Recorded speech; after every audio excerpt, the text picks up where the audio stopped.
Buen día. Hoy otro podcast de actualidad médica.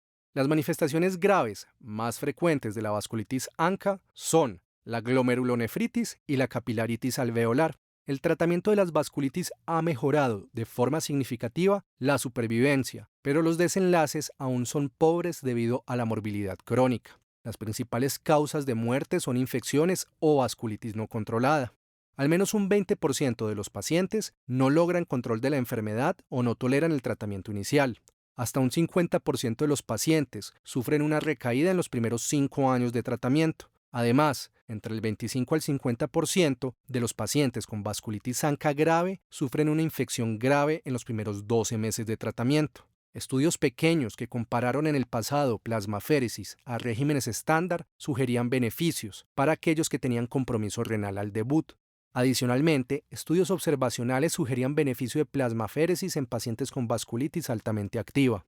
En la hemorragia alveolar, la plasmaféresis se utiliza de forma amplia, extrapolada de la experiencia de la enfermedad por anticuerpos dirigidos contra la membrana basal glomerular.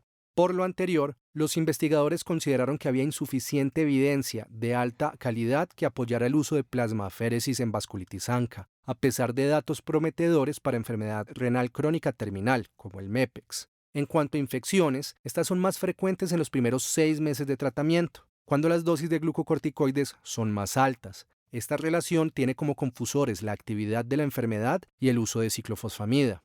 Es importante anotar la disminución de la rata de infecciones con la disminución progresiva de esteroides a pesar del mantenimiento de la ciclofosfamida. El reemplazo de ciclofosfamida por rituximab no ha reducido las tasas de infección temprana en vasculitis ANCA grave.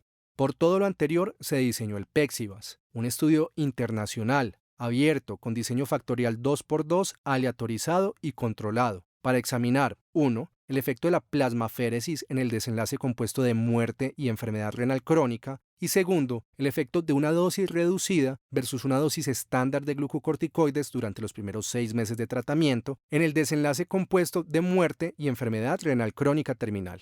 Los pacientes elegibles se ubicaban en uno de 4 regímenes: 1. Plasmaféresis y régimen estándar de glucocorticoides; 2. Plasmaféresis y dosis reducida de glucocorticoides; 3. No plasmaféresis y régimen estándar de glucocorticoides; y 4. No plasmaféresis y régimen reducido de glucocorticoides. Para la alocación se utilizó un sistema en línea utilizando minimización basada en gravedad del compromiso renal a la presentación. O sea, pacientes graves requiriendo diálisis o con una creatinina mayor de 5.6 miligramos por decilitro versus creatinina menor a 5.6 miligramos por decilitro. Edad mayor o menor a 60 años, subtipo de ANCA fuera MPO o anti-PR3, hemorragia alveolar ya fuera sin hemorragia, con hemorragia no grave, que la definieron como una saturación de más del 85% con FIO2 al 0.21 o aire ambiente, o grave, que era una saturación menor al 85% con aire ambiente o requerimiento de ventilación mecánica.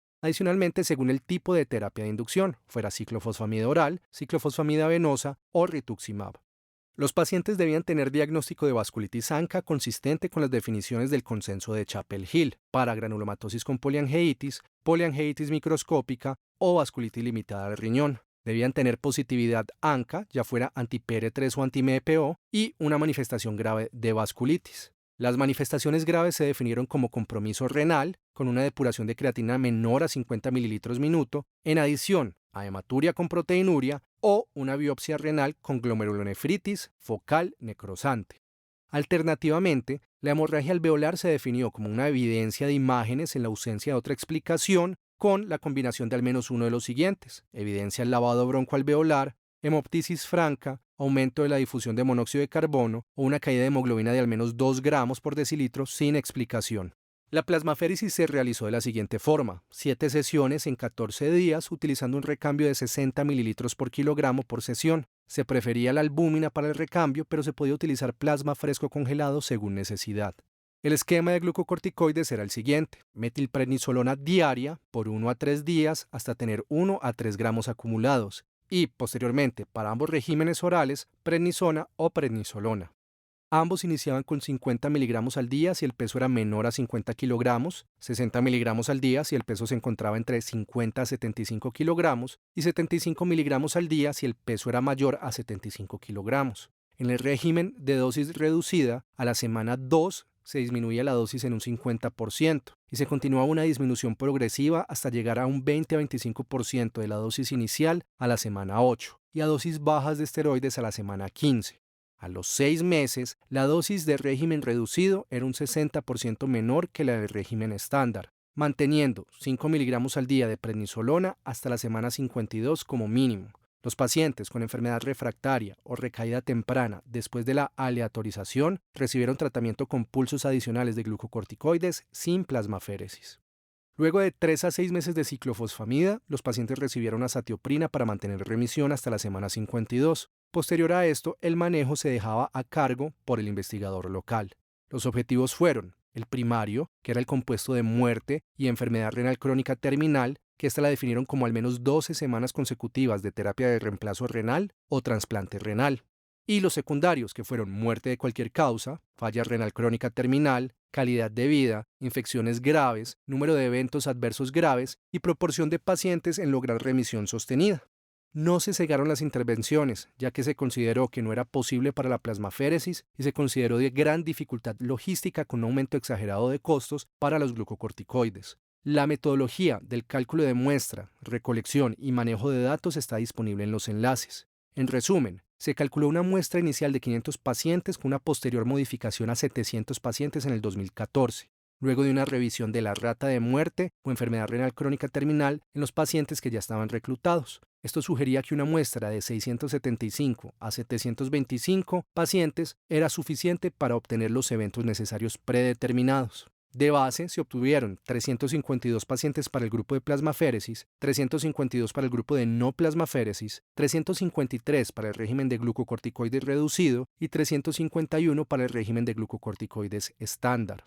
La edad promedio fue 60 años, un 40% eran mujeres, 40% eran positivos para antiproteinasa 3, un 30% tenían creatinina por encima de 5.6 miligramos por decilitro y un 20% requerían diálisis. Un 70% no tenía hemorragia alveolar, y esto es importante para el análisis de los datos, y solamente un 8% tenía hemorragia alveolar definida como grave. Para vía aérea superior había un compromiso del 28%, un 98% tuvo compromiso renal, el 42% tenía compromiso pulmonar y solamente un 10% tenía compromiso del sistema nervioso. Para tratamiento, un 50% recibió ciclofosfamida venosa, un 15% rituximab y el resto ciclofosfamida oral. Con una duración media de 2.9 años de seguimiento, sin encontrarse interacciones entre el régimen de glucocorticoides y plasmaféresis, los resultados fueron los siguientes. Primero, desenlace de muerte y o enfermedad renal crónica terminal. Un 28% para plasmaféresis y un 31% para los pacientes que no recibieron plasmaféresis. No hubo una diferencia significativa en el desenlace primario ni en los secundarios. Para muerte o enfermedad renal crónica terminal, según el régimen de glucocorticoides, un 27% para el régimen reducido y un 25% para el estándar. No hubo diferencias significativas en desenlace primario ni en secundarios para los regímenes de glucocorticoides, excepto para infecciones graves, con un 27% en el régimen reducido y un 33% en el estándar, con un incidence rate ratio de 0.69, con un intervalo de confianza del 95% menor a 1. Los eventos adversos renales, aunque más frecuentes en el régimen de glucocorticoides reducido, la incidencia de enfermedad renal crónica terminal no fue diferente entre los grupos.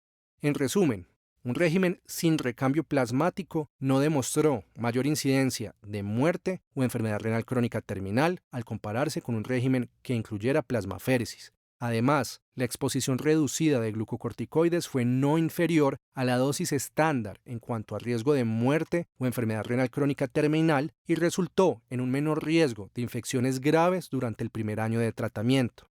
¿Qué aspectos debemos tener en cuenta? Primero, los resultados positivos de estudios previos para plasmaféresis pudieron estar influidos por el número reducido de eventos, métodos de asignación poco claros y menor número de pacientes.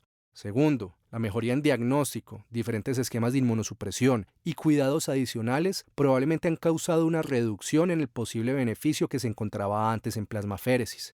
Tercero, no se requería biopsia renal de forma obligatoria para ingreso al estudio. ¿Realmente cuántos de los que no tenían biopsia realmente tenían semilunas, nefritis intersticial, alta cronicidad o incluso otra glomerulopatía, como una IgA? No sabemos. No sabemos cuántos de los pacientes que no respondieron tenían daño establecido que era irreversible. Cuarto, se excluyeron pacientes con anticuerpos antimembrana basal glomerular. y esto se debe tener en cuenta en el momento de seleccionar pacientes para plasmaféresis.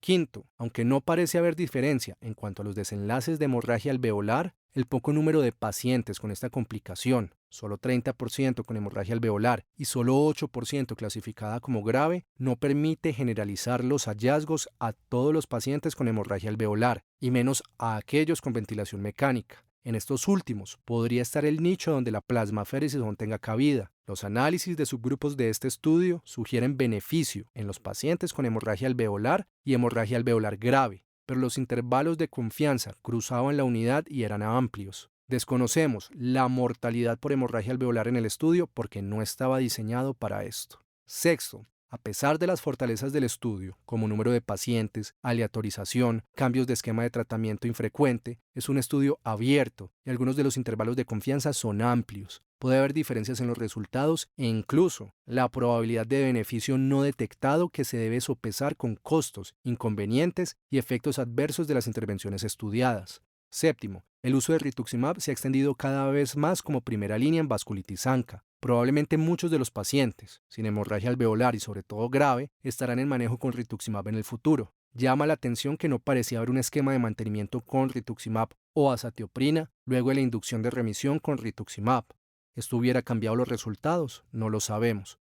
Personalmente, este estudio apoya el no uso de plasmaféresis para compromiso renal grave en vasculitis ANCA.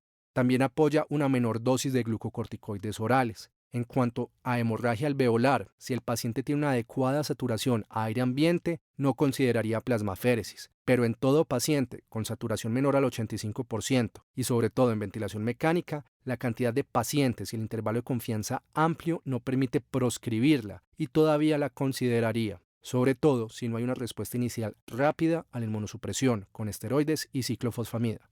Los esperamos con información concisa y de utilidad en una próxima cápsula.